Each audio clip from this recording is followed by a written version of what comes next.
Hello everyone and welcome back to another video. My name is Jerry and I'm hailing you from the Antari shipyard, and today we're going to be doing a re-review on another OP prize ship.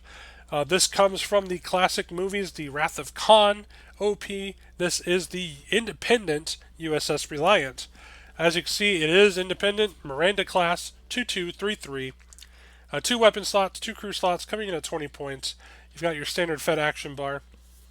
When attacking with your primary weapon, during the Modify Attack Dice step, you may disable any number of your active shields to re-roll a number of your attack dice equal to the shields you disabled. Pretty cool ability. I like that. It seems to be thematic, just a little bit, but I like that ability. I got no problem with it. And then you've got your standard Miranda dial here with a reverse 2, and then you've got the awesome 180 forward firing arc and the 90-degree rear firing arc, which only leaves a little bit of space that's not covered. Of course, you've got the generic, which is still a Federation 2232 weapon crew. Gets recosted down to 12. I believe that is thanks to the to Boldly Go pack. And then now we've got Khan Singh. Skill 7, cost of 4, got an elite talent slot. You may use any upgrades without paying a faction penalty. Very thematic. Up to 3 of your upgrades you purchase for your ship cost exactly 4 SP each and are placed face down beside your ship card. Each upgrade remains face down until you decide to use it, and then it's turned face up for the rest of the game. The printed cost on those upgrades cannot be greater than 6. So he's a card that allows you to hide other things. So he's very interesting, and I do like it because it gives him a sense of mystery around him, surrounding him as to what cards he brought. I've seen this card used in battle. I haven't used it myself, but I've seen it used to great effect. And then we've got an expensive elite talent here. We've got SETI Eel. This is expensive on purpose and probably for good reason. During the combat phase, you may discard this card to target a ship within range 1 to 3. When it is that ship's turn to attack, and force that ship to either 1. Attack any ship of your choice in its firing arc and within range, if possible, 2. Not perform its attack and disable the captain, or 3. Perform its attack as normal and discard its captain card. The target ship must choose one of these options. So, 1. You get to, it's like the SETI Eel is telling you that you have to attack a friendly ship. So the opponent can choose, whoever's running SETI Eel can choose for you to attack one of their ships other than the one you targeted, or it doesn't say attack an opposing ship, it just says a ship, any ship. So you can attack one of your friendly ships. So that's kind of the SETI Eel saying, hey, you got to attack these people. 2. Disable the captain card. Not performance attack and disable your captain card is kind of like the SETI Eel is making you crazy, kind of like what Chekhov did where he passed out. Or 3, performance attack is normal and discard its captain. That's kind of like Clark Terrell, doing what the Eel said, but eventually attacking himself. So I think this is perfectly fine the way it's set. The wording is fine. Cost of 6 is probably right where it belongs for what it does. Now we've got another elite talent here that is cost of 6. It is Fire.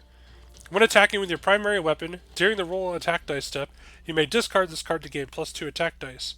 If you do so, during your modify attack dice step, you may re-roll up to 2 of your attack dice and then place an Aux power token beside your ship.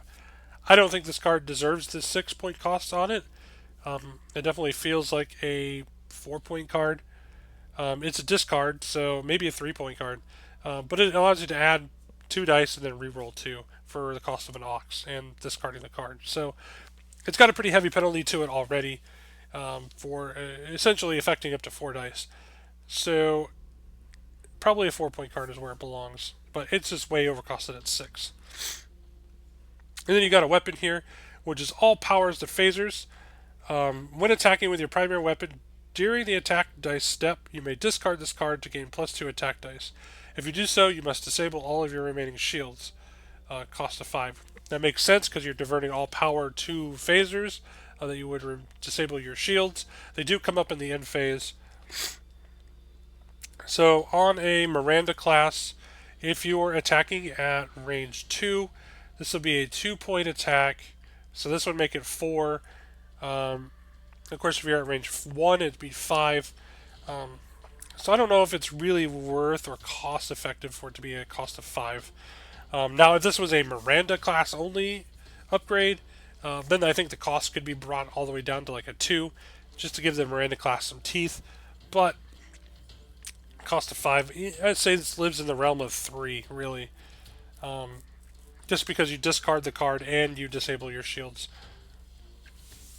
And then the crew in this pack is Joachim. Action.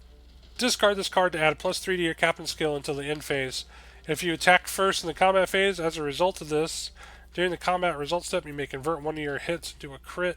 Cost of 5. Again, we got cards in the game that do this all kind of already, where it increases your captain skill +3 without being discarded.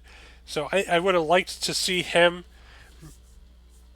I think it would have been more thematic to make him like one of those cards, where it's +3 to the captain skill. If it said that he was, if this card is equipped to a ship with Khan Singh as the captain, then add +3 to your captain skill. I think that would have been a pretty cool way to handle him. And then, of course, you could have kept that the compare results step where you change a crit to a hit, because they are genetically engineered after all. They are more advanced than us. So, I guess in the end, of what I'm trying to say is Joachim could probably use a rework to make him more A, thematic, and B, probably cost less, because those other cards do not cost 5.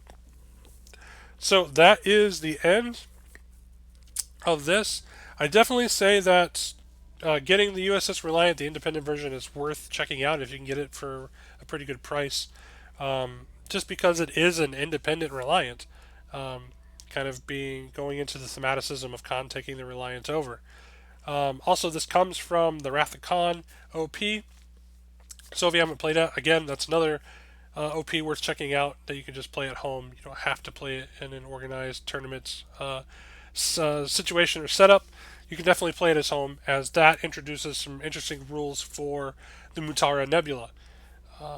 Definitely fun to play with there. We've played it multiple times. And it's definitely one of those ones that we fall back on to Fremont a lot too.